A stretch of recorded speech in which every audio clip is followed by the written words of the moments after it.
En esta parte de la Biblia me ha tocado a mí: el amor no tiene envidia, el amor no es ansioso y no se envanece.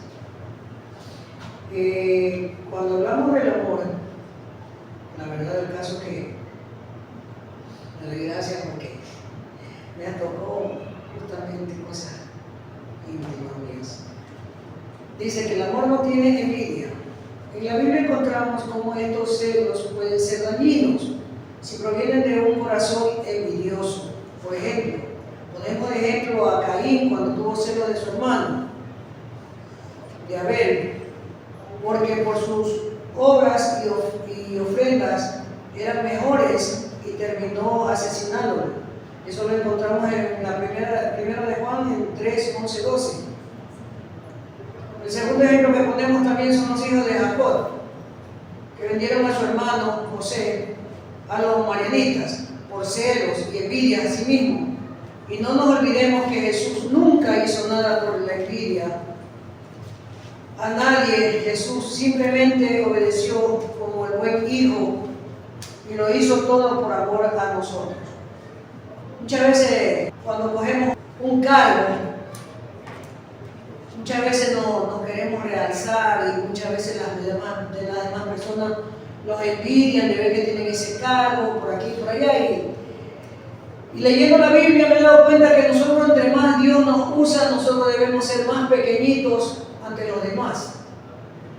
No envidiar a los demás, no tener esa probabilidad de que nosotros vayamos a decir que tenemos que salir a envidiar a los demás. O por ejemplo, si el vecino o el amigo tiene muchas cosas mejores que nosotros, muchas veces nosotros caemos en esa palabra que le llamamos la envidia, que el orgullo nos hace arrastrar, a llevar la envidia de los demás. Y nosotros muchas veces yo me pongo a pensar, yo digo, ¿por qué nosotros quizás envidiamos a los demás? Porque a la larga nosotros, mientras menos tenemos, mejor somos vistos de Dios.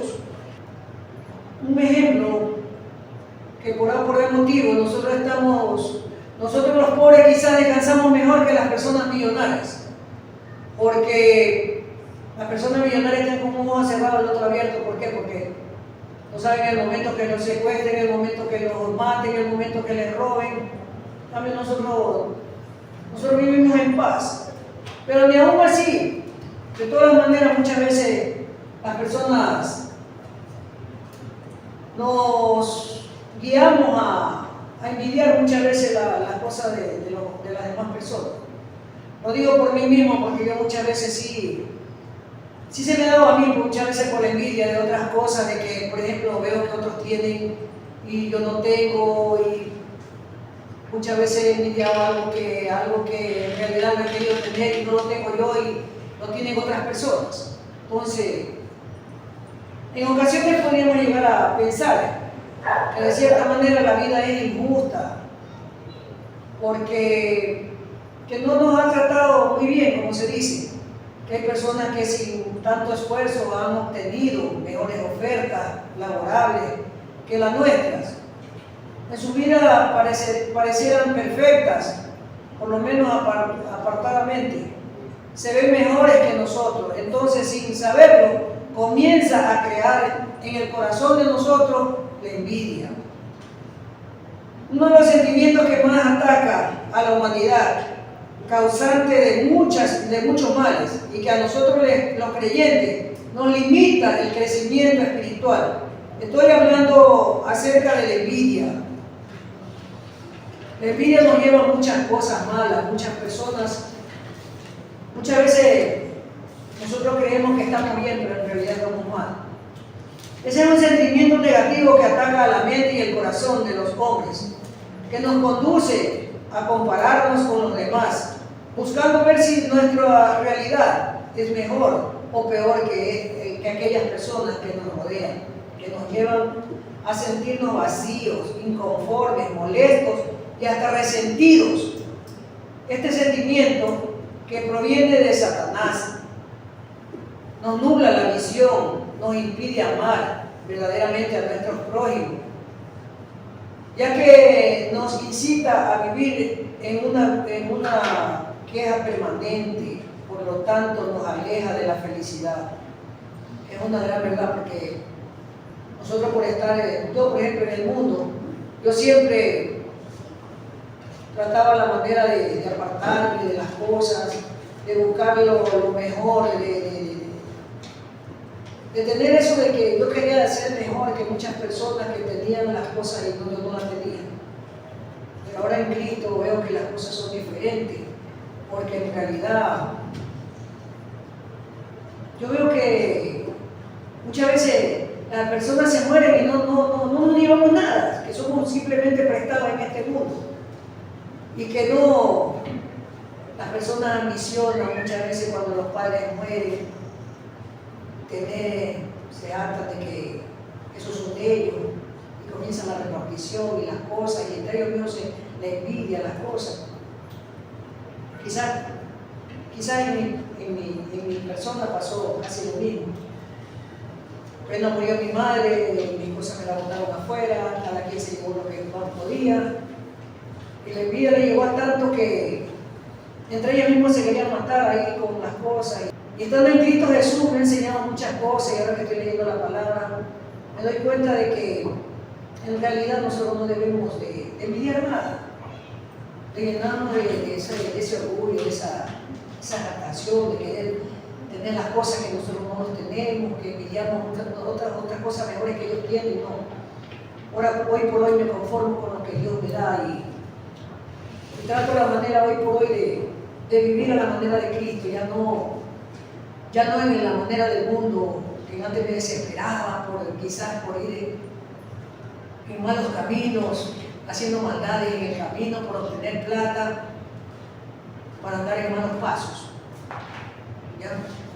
Hoy por hoy no, hoy por hoy me conformo con lo que Dios me da, porque gracias al Señor estoy alcanzando la bendición de Él y la verdad del caso, hay momentos que tengo un día, 2 días que me encuentro con el estómago pegado a la espalda, pero yo no me desespero como antes, que quizás decir, bueno, voy a desesperarme porque tengo que tener plata en mi bolsillo para comprar esto, ya no.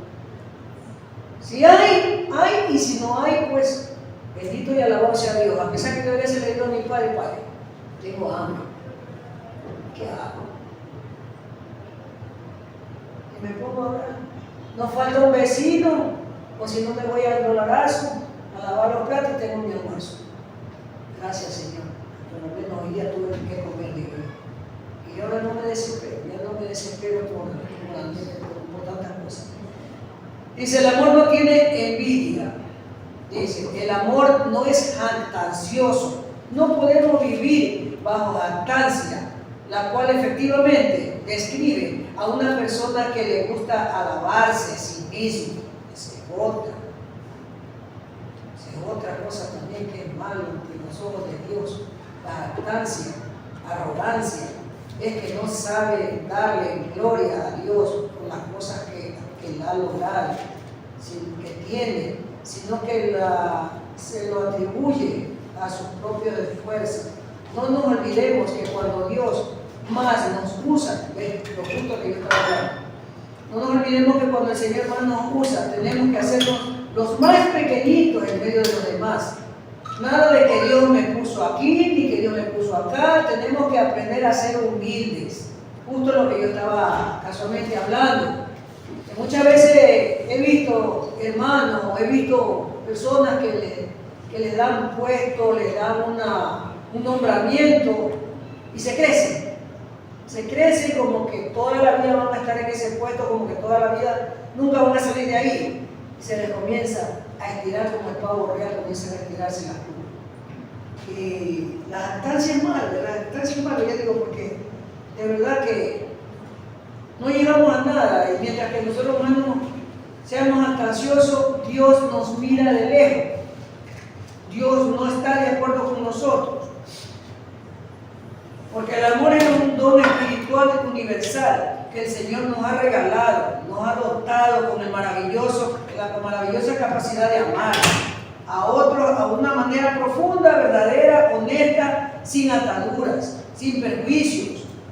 Si por sentimientos como la envidia disminuimos nuestra capacidad de amar, entonces significa que nos estamos alejando de las manos de Dios.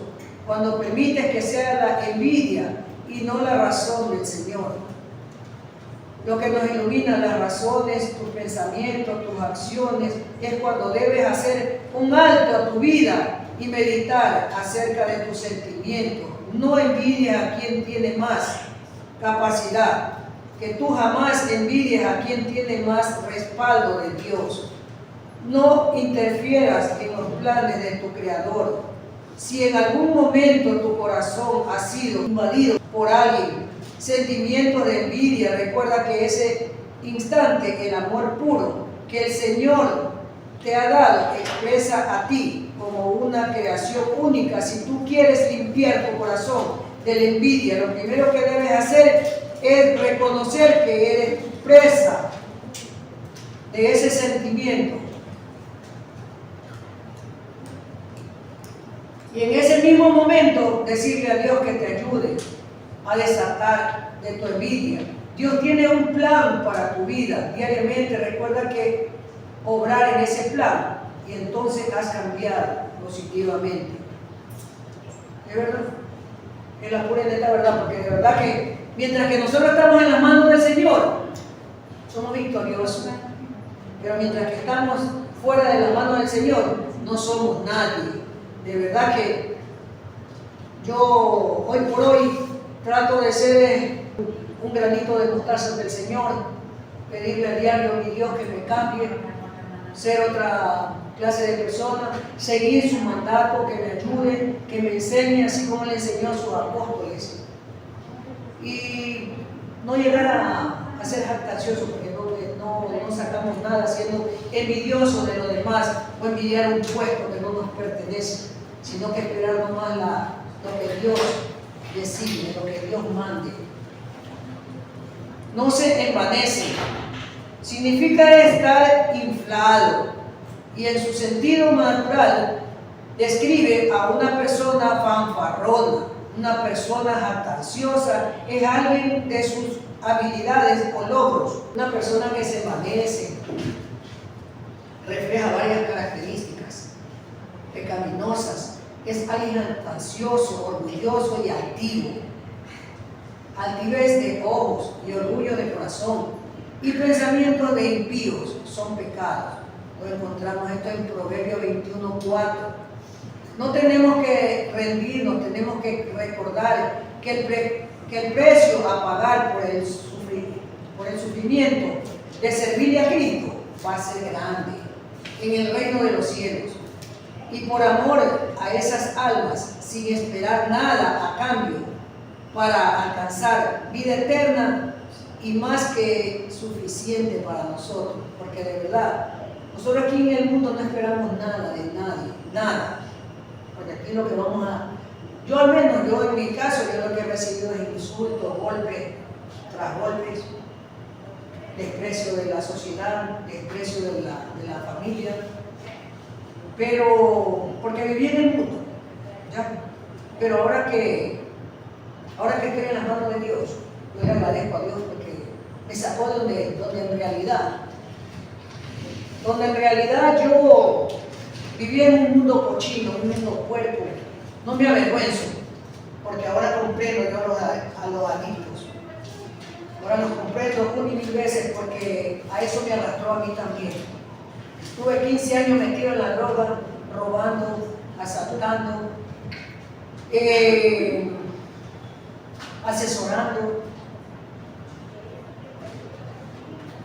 ¿A qué me llevó todo eso a mí? Fue nada más que a recibir golpes tras golpes, porque recibía golpes de mi madre, golpes del pueblo, golpes de los policías y golpes de todo el mundo. Entonces, si fui capaz de hacer tantas cosas en el mundo, si fui capaz de alabar al mundo, cantarle música cochina, porque sí que yo tenía una voz, ¿para qué se dice? Ahora es que he perdido mi voz por haber perdido la familia. Pero si fui capaz de todo eso en el mundo, ¿por qué no puedo ser capaz ahora de alabar a Cristo, de adorarle? ¿Y qué más amor? ¿Qué más amor? Sinceramente, cuando yo llegué aquí, yo estaba todavía incrédula, estaba una persona, no pensaba yo quedarme aquí, simplemente era nada más que, como quien dice, de visita y quizás, bueno, la comparación que voy a decir, pero quizás jugando con la iglesia, ¿ya? Pero a mí, ¿qué me llevó a sostenerme y a estar en pie en esta iglesia? Y le doy gracias a Dios porque me puso de ejemplo eso. Fue cuando hicimos el aniversario de afuera. Y a mí lo que me llevó, y en ese momento lloré hasta decir basta, y yo dije, Señor, hasta aquí, no más, no más. Fue el amor de Cecilia. Porque en realidad, yo de verla a ella como llegó, en la manera como ella llegó, yo dije, Señor, yo me quejo. Hay otras personas que están peor que mí, Señor, y sin embargo, yo vivo quejándome ante ti. Yo vivo despreciándote y todas esas cosas y no más. No más, dije yo, hasta aquí llegamos y hasta aquí llegué y no puedo yo seguir en este tramo de que yo te sigo despreciando, que te sigo diciendo tantas cosas y cambiando. No, hasta aquí nomás llegué. Por eso dicen que la verdad nos hará libre. Y logremos siempre predicar la verdad. Y ahora permanece la fe, la esperanza y el amor que vive a Cristo en estos tres, pero el mayor de ellos es el amor, porque Cristo es el amor, Cristo es la verdad, Cristo es la paz y Cristo es el camino, la verdad y la vida. Y eso es lo más maravilloso que hoy por hoy no lo dejo. Tratemos la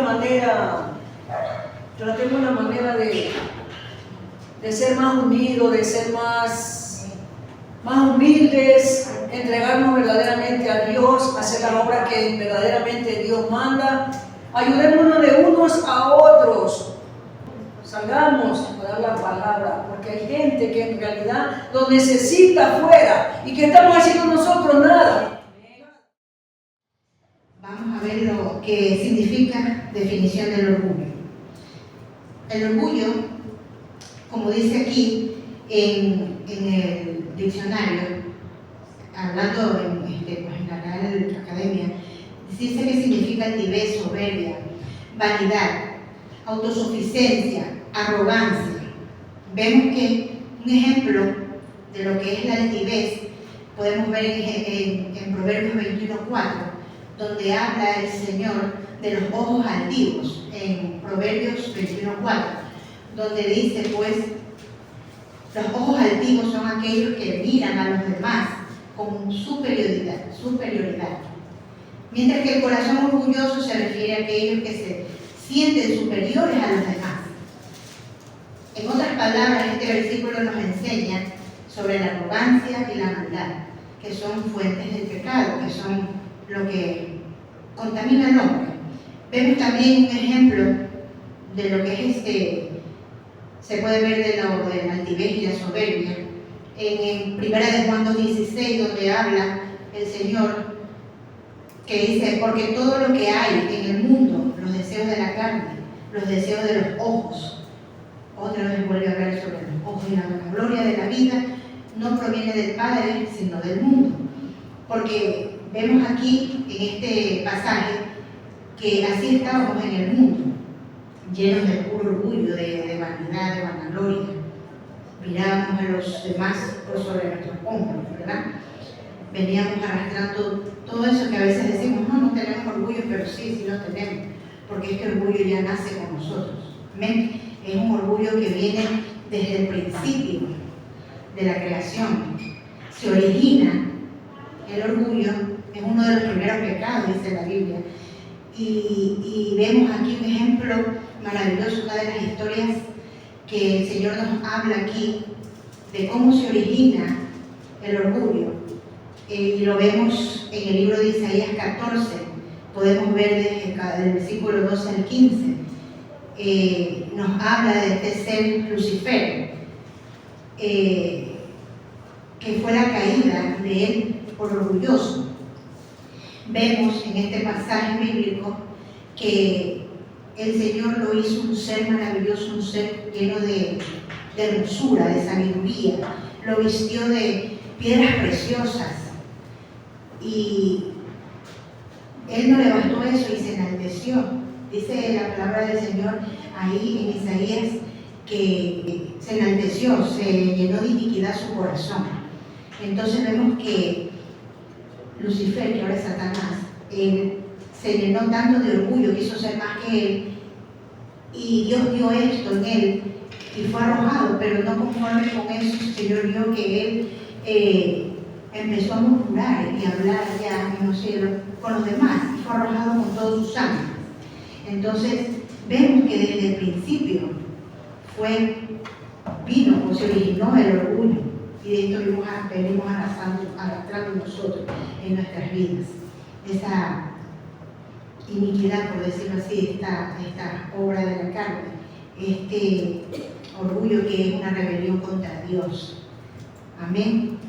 Vemos que el orgullo dice que es una cosa que rompe matrimonio, familias, hace que el orgullo suscita contiendas entre familiares, entre padres a hijos, entre los matrimonios. Vemos que en los trabajos, incluso hasta en las iglesias, vemos que el orgullo mismo nos hace que esto nos aleja también de Dios.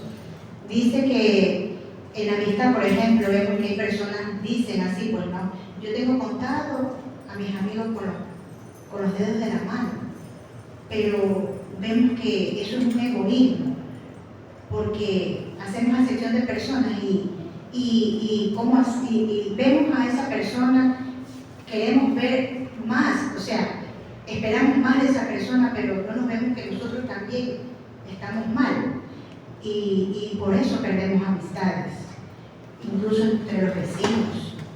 Hay personas que no se hablan desde mucho tiempo, hay mucha pelea, contienda entre vecinos, entre familiares, entre los padres a los hijos, entre hermanos de sangre, por tantas cosas, por herencias, por tantas cosas, y vemos que el orgullo ha dañado todo eso, el núcleo familiar y todo eso, lo que implica también en los matrimonios. Por eso hay muchos divorcios, por el orgullo, porque no reconocen ambos, entre la mujer y el hombre, los problemas.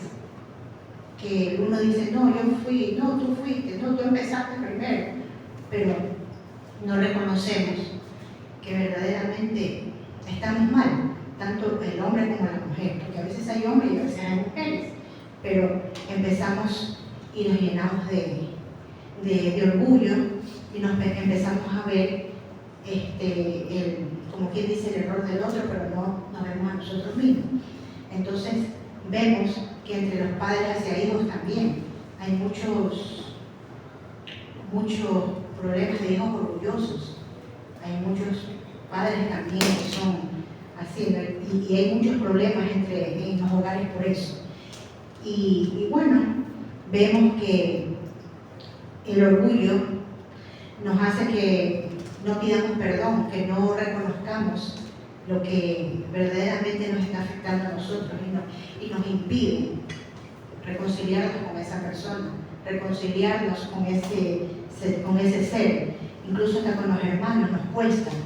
Y muchas veces ese orgullo es tan, ¿cómo decirlo?, como algo que se camufla, algo como que está muy arraigado, muy adentro, que decimos, no lo tenemos, pero está en nuestra vida, en nuestros pensamientos, en una mirada, cuando miramos a una persona, lo hacemos con ese afán como de ofender.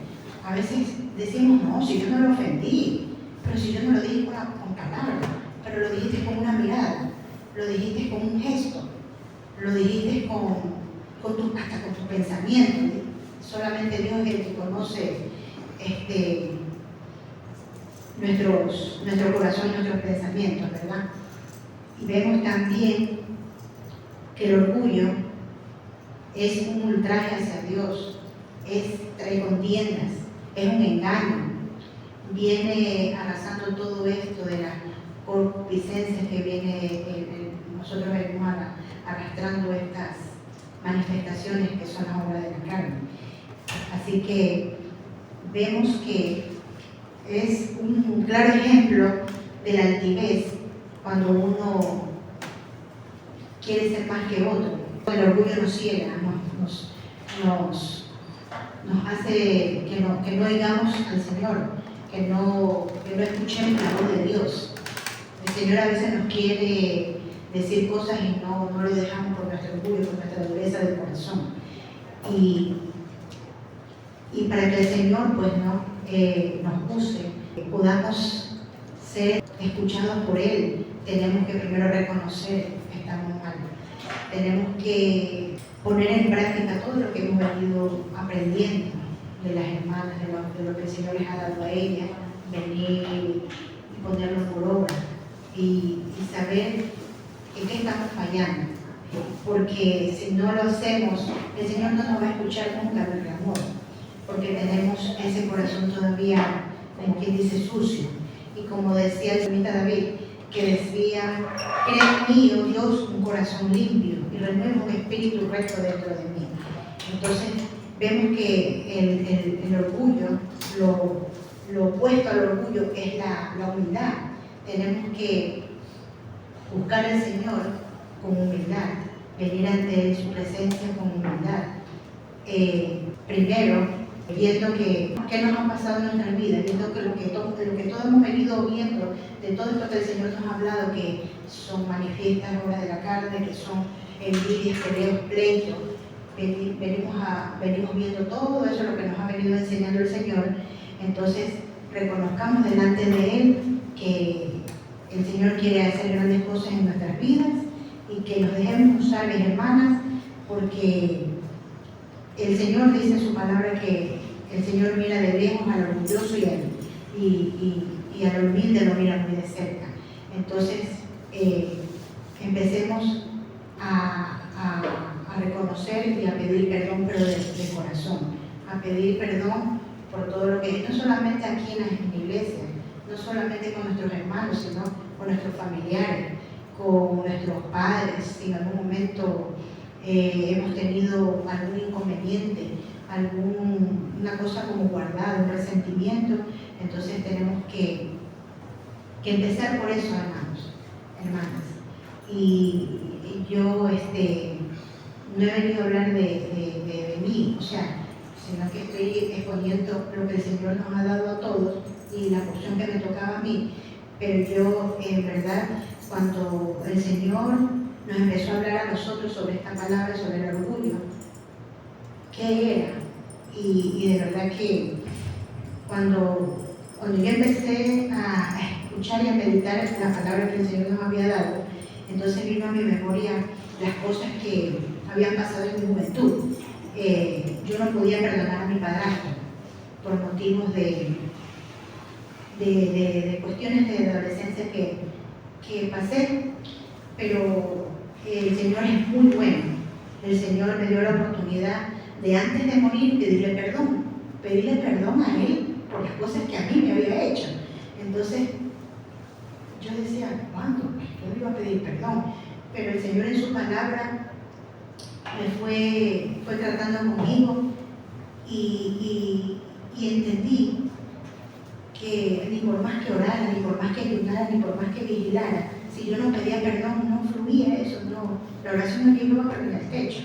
Entonces tuve que sacarme eso, como ese dolor, como arrancármelo, porque estaba matándome en vida, prácticamente en vida. Y lo peor de todo es, yo decía: pero Señor, pedirle perdón, si Él es el que me tiene que pedir perdón por todo lo que me ha hecho. No, tienes que pedirle perdón. y fue bien duro. Y más que todo, pedirle perdón a mi madre por lo que él sabía. Y fue duro, hermana, pero es bueno porque uno queda en paz y uno queda como más suave, como más hábil, porque es un peso bien grande, hermanas. El orgullo es algo muy grande, es un pecado tan grande, hermanas. El orgullo y todo lo que contiene, todo lo que conlleva el orgullo, que es lo que ya hemos visto, es algo terrible, hermana. Y yo le doy gracias a Dios porque el Señor nos ha venido hablando, hermanas. Y de verdad que si no dejamos que el Señor nos limpie, que eso salga, porque esto se manifiesta de muchas maneras. Hay unos que tienen más y otros que tienen menos. Hay unos que se les nota más y otros menos. Y ven bien camufladas, y eso son primas hermanas de la soberbia, son primas hermanas de la envidia, de la hostilidad, del ultraje, de la humillación, que humillamos a los demás, porque nos creemos la gran cosa y humillamos a los demás. Y no vemos que si lo estamos haciendo con el ser humano, con el prójimo, lo estamos haciendo con Dios, porque ese es un ultraje, una rebelión, y estamos ofendiendo a Dios con nuestra manera de ser, con nuestra manera de pensar, porque hasta con los pensamientos matamos a la persona, hermana, y es malo eso. Y yo le doy gracias a mi Dios que me dio esa oportunidad de hablar con mi padrastro, y él que él también me perdone, y de que él también me diga: Maritza, perdóname de todo el mal que te hice. No sé si lo dijo de corazón, solo Dios lo sabe. Le fuimos a hablar la palabra, él no quería saber. Una persona tan orgullosa, una persona que decía, yo no necesito de Dios. ¿Quién ha dicho que yo necesito de Dios? Una persona que se creía más que Dios. Y cómo verlo así y verlo así, tan poca cosa cuando murió. Una cosa terrible, hermana, de contarlo, y otra cosa de vivir lo que lo hubieran visto, hermana. Es horrible ver la caída del ser humano, hermana, de verdad. Yo lo vi en mi padrastro, lo vi en ese ser, que era una persona, yo lo vi, ¿saben cómo? Como el rey Nabucodonosor, hermana. Cuando el Señor lo puso a Nabucodonosor como una bestia, hermana. Mi padrastro era con el pelo largo, las uñas grandes, nadie lo quería cortar las uñas, así, y como que le dio vida el Señor, igualito, hermana, como una bestia, así, horrible. Después supe que le habían cortado el pelo, lo habían puesto bonito, lo habían puesto, pero era una cosa terrible, era como una cosa fea, hermana, de ver cómo ese hombre en su lecho de muerte, ni aún así quería saber de Dios. Y después de tanto, él reconocer que verdaderamente él sin Dios no era nadie. Cuando aceptó al Señor, a los días, hermana, él murió. Por la palabra que le habló la hermana, que fueron, hablamos y lo visitamos, y él murió, hermana, a los días. Pero fue algo terrible. El orgullo es una cosa que está matando cada día el ser humano, hermano. Esto es lo que está pasando en esta nación y en todas las naciones, en todo el ser humano, grandes, pequeños, porque ya nacemos con esa iniquidad, hermana. Y tenemos que enseñarle también a nuestros hijos lo que significa verdaderamente el orgullo. Porque el orgullo también, al niño cuando no le dan una cosa se pone terrible. Entonces, hermanos, que nuestra oración sea siempre, como dice el Salmos 19:13, preserva también a tu siervo de toda la soberbia, que no se enseñoreen de mí. Entonces seré íntegro y estaré limpio de gran rebelión. Amén. Dice el Señor que Él en nuestras vidas quiere que lo busquemos de todo corazón, pero con corazón limpio. Como dice en Mateo 11:29, aprended de mí que soy manso y humilde de corazón. Hay que empezar a reconocer delante de Dios cómo estamos, hermanos, porque ya el Señor viene pronto. Cristo viene pronto y nos va a pedir vuelta a todos, mis hermanos, ¿verdad? Tenemos que estar en todo momento en esa comunión con el Señor, pero con un corazón limpio, con un corazón que verdaderamente saludable, un corazón lleno de humildad, mis hermanos, de mansedumbre, de que venga lo que venga, que nos acordemos siempre de esta palabra que a todos nos ha dado, a todas. Yo oí la palabra de las hermanas en YouTube y a todas nos habló, hermana. Entonces, de Timoteo 3, 1-5 dice: carácter del hombre en los postreros días. También deben saber esto, que en los postreros días vendrán tiempos peligrosos, porque habrá hombres amadores de sí mismos, ávaros, vanagloriosos, soberbios, blasfemos, desobedientes a los padres, ingratos, impíos, sin afecto natural, implacables, calumniadores, intemperantes, crueles, aborrecedores de lo bueno, traidores, impetuosos, infatuados, amadores de los deleites más que de Dios.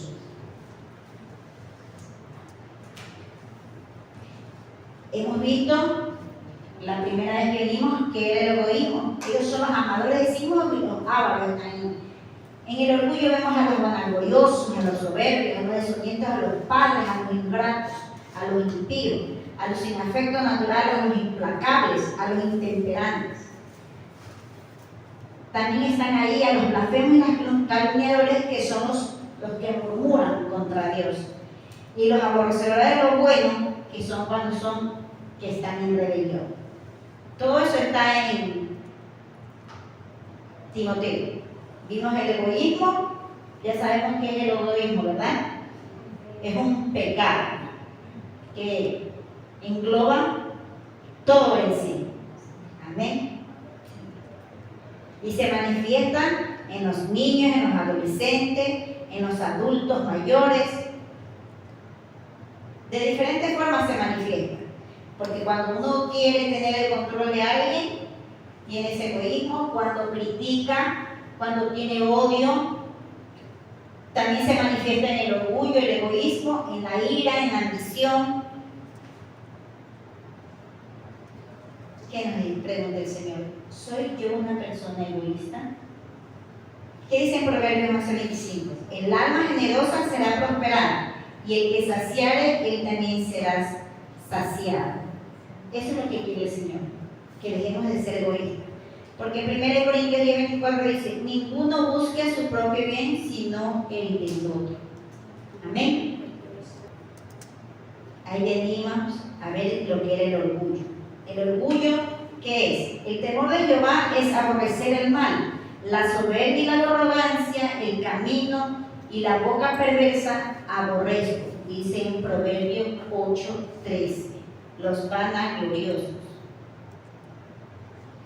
Cuando realmente la persona quiere tener el control de todas las personas, o cuando en parejas uno pelea con la pareja y por el orgullo no lo perdona.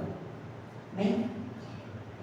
¿Cuáles son los que fueron más orgullosos que pude yo darme cuenta en leer cuando estuve escudriñando la palabra? Lucifer, que se enalteció su corazón a causa de su hermosura y corrompió la sabiduría a causa de su esplendor, dice en Ezequiel 28:17.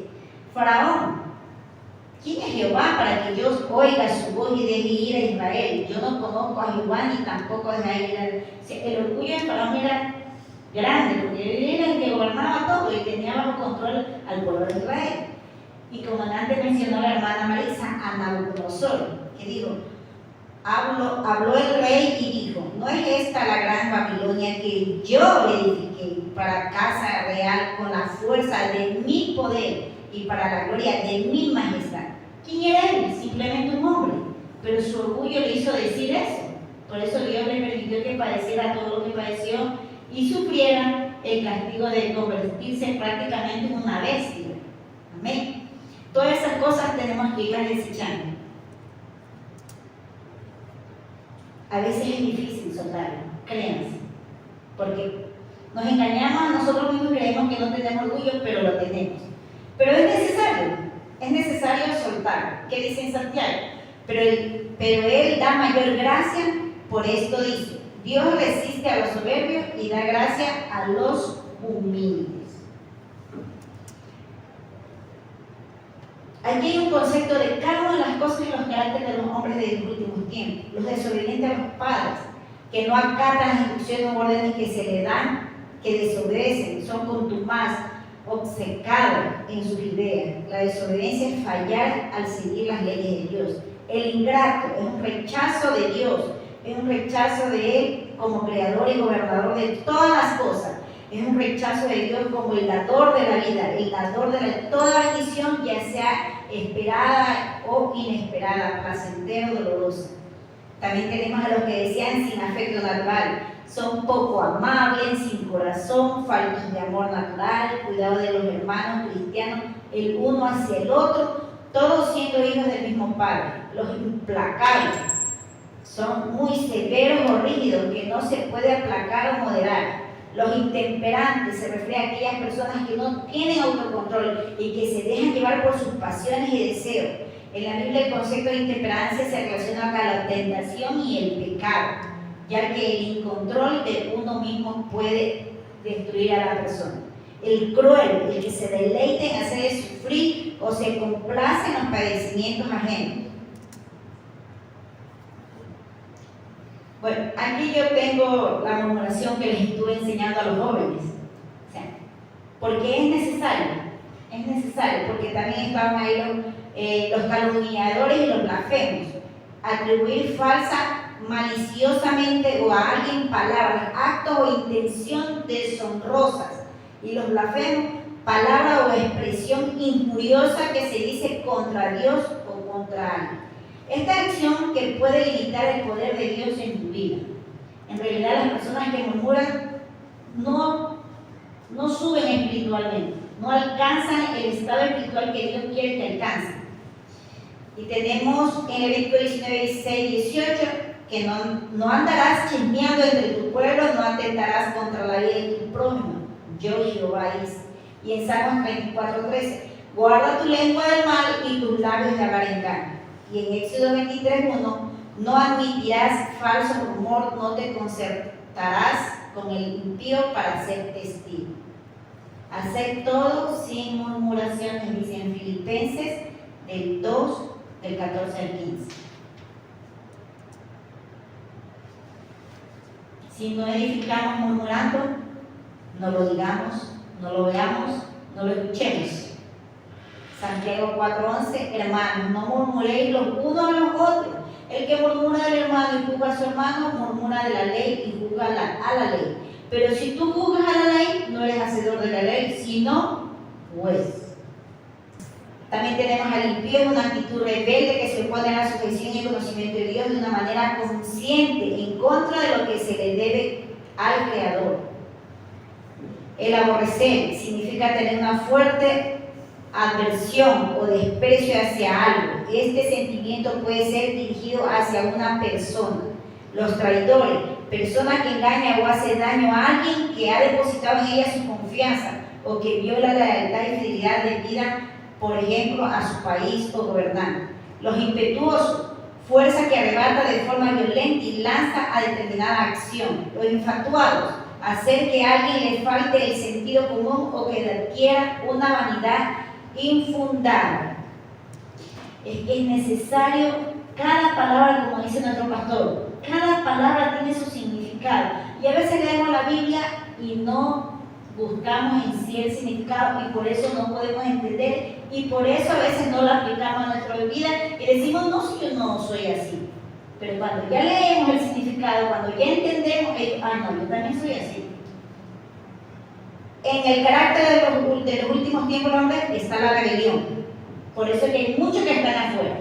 Por eso hay muchos que no creen en la palabra, porque como vieron al hermano que se les dio, no pusieron el hermanito y se fue por otro lado. Se vuelven en rebelión. Haré las cosas a mi manera, así dice Satanás. ¿Y tú y yo qué decimos? ¿Haremos las cosas a nuestra manera? Hubo la rebelión de Coré y la rebelión también de ¿quién? De Saúl, que se prefirió ir por la adivinación. Ese es el principio de la rebeldía. Yo haré lo que quiero. Está en los jóvenes últimamente.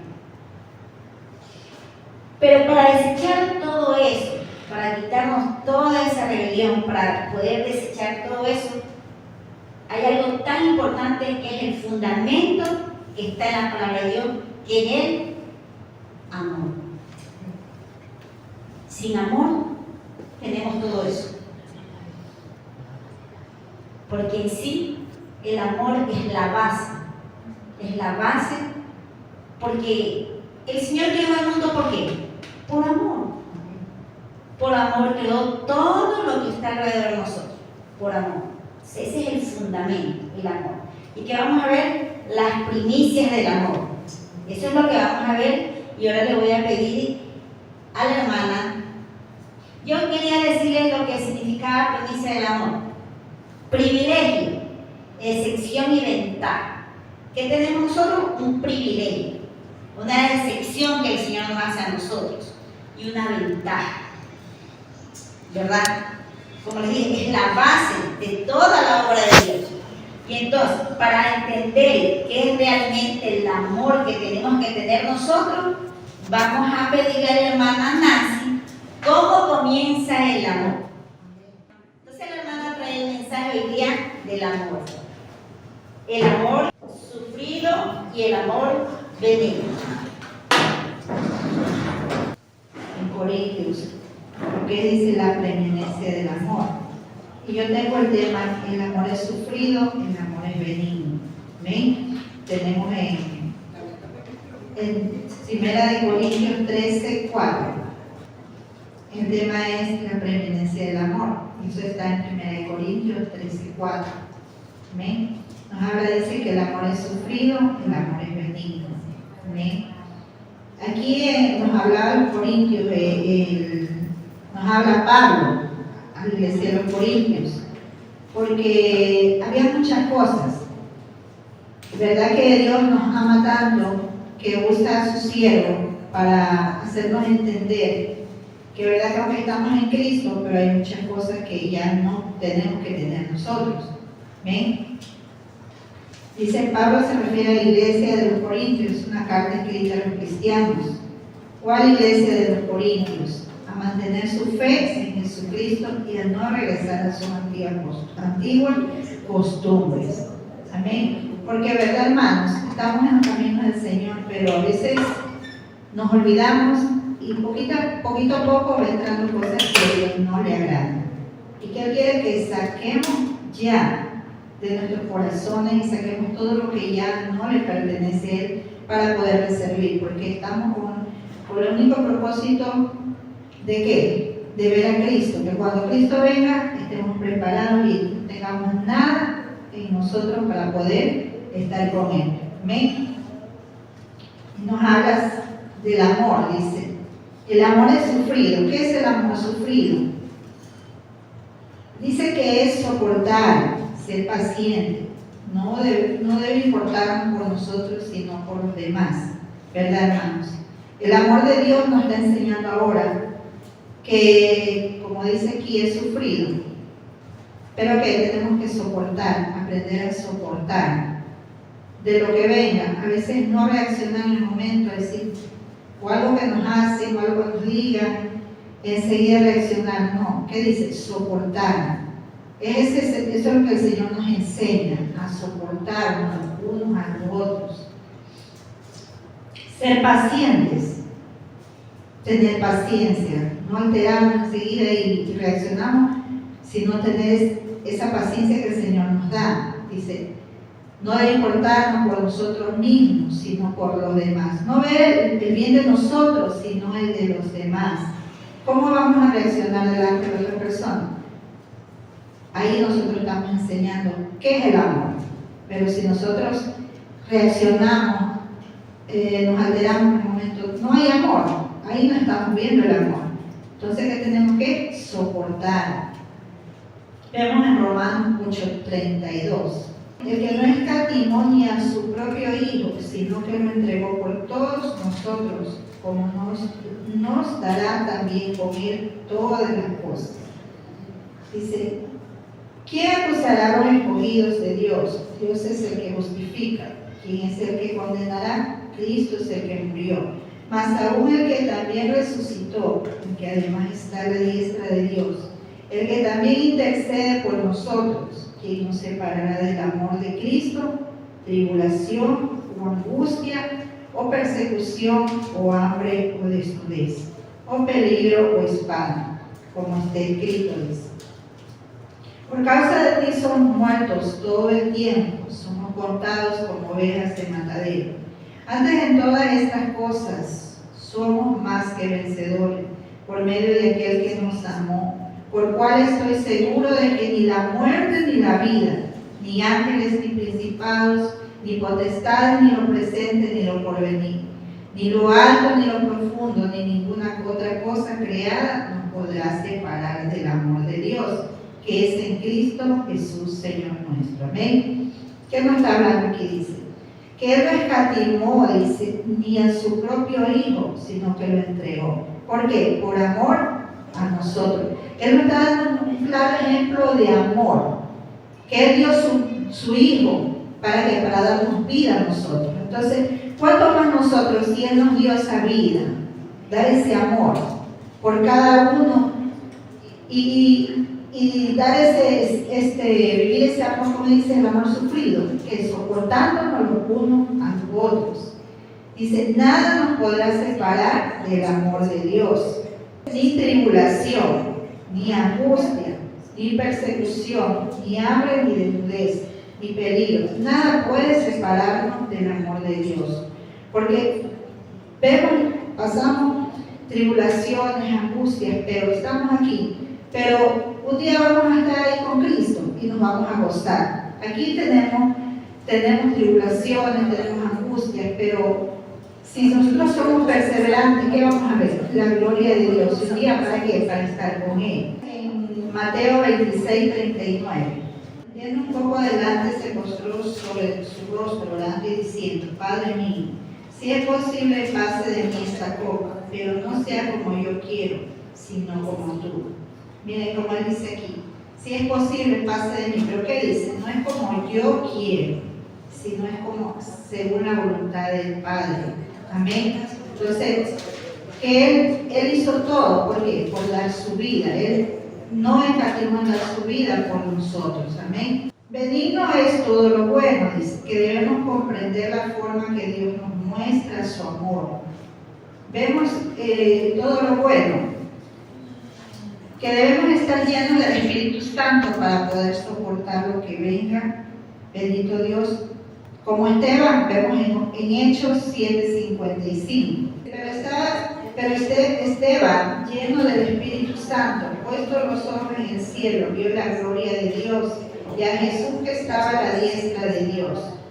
Y dijo: heme aquí, veo los cielos abiertos y al Hijo del Hombre que está a la diestra de Dios. Entonces ellos, dando grandes voces, se taparon los oídos y arremetieron a una contra él. Amén. Mire que él no hizo nada. Bendito Dios, Él soportó lo que le venía. Y Él cerraba su boca, Él no dijo una palabra, sino que solamente Él esperó lo que la voluntad de Dios que estaba ahí, ¿no? Entonces, ¿qué hizo? Soportó. Así como nos manda a nosotros. Pasamos pruebas, dificultades, pero ¿qué tenemos que hacer? Soportar y pasar, porque si es que nos manda una prueba por ahí, por algo ha de ser, porque por medio de las pruebas, de las dificultades, el Señor nos está enseñando a formarnos, y Dios quiere trabajar en nuestras vidas de diferentes maneras, en nuestro carácter, en nuestra forma de hablar, de pensar. Entonces, solamente Dios es el que nos pone. Así mismo cuando nos pone, Él nos saca, Él nos da la victoria, Él nos da la salida, y siempre sabiendo soportar. Amén. Vemos también las bienaventuranzas en Mateo 5:4. Bienaventurados los que lloran, porque ellos recibirán la consolación. Amén. Dice que si lloramos en Cristo, con todo lo que pasamos, y que el amor es sufrido, pues Él nos da la consolación. El único, lo que tenemos es la consolación. Bienaventurados los mansos, porque ellos recibirán la tierra por heredad. ¿Amén? Entonces, ¿qué debemos ser? Mansos. ¿Para qué? Para tener esa heredad, ¿no? Dice, bienaventurados los que tienen hambre y sed de justicia, porque ellos serán saciados. ¿Que tienen hambre de qué? De la palabra, de tener esa necesidad de escuchar esa palabra, de estar ahí atento a lo que el Señor nos quiere enseñar día a día. Que el Señor nos ponga ese espíritu es una necesidad de cada día estar congregando y recibir, porque cada día que nosotros venimos, estamos ahí en la presencia del Señor, si estamos aquí en el culto, Dios tiene algo para nosotros. A veces muchos dicen, no, yo no congrego, pero Dios sabe, y Dios ahí está conmigo, sí, pero es necesario que nosotros también congreguemos, porque el Señor nos habla de diferentes maneras y a veces venimos pasando algo y el Señor está ahí, aunque a veces dirán, pastor, ya me la está tirando a mí, pero no. Es Dios que usa el siervo para que hable conforme a la necesidad de cada uno. Amén. Bienaventurados los que tienen hambre y sed de justicia, de esta palabra, porque dice que ellos serán saciados. O sea, aquí ahora nosotros tenemos que cada día ser saciados y enseñados día a día por esta palabra. Bienaventurados los misericordiosos, porque ellos alcanzarán misericordia. Y en el amor que vemos, la misericordia, Él nos enseña a ser misericordiosos. Bienaventurados los limpios de corazón, porque ellos verán a Dios. Amén. Dice que tenemos que ser limpios de corazón. ¿Y qué estamos aprendiendo aquí? Cada día.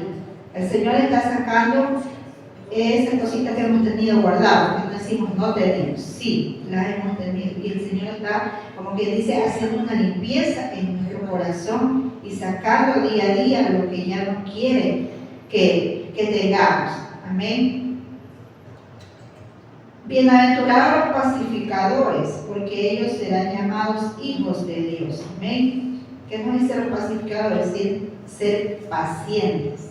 O sea, no hacer, como que dicen, arma el problema y ahí, como que dicen, metiendo candela. No, pacificadores. Vemos algo, ¿no? ¿Sabe qué?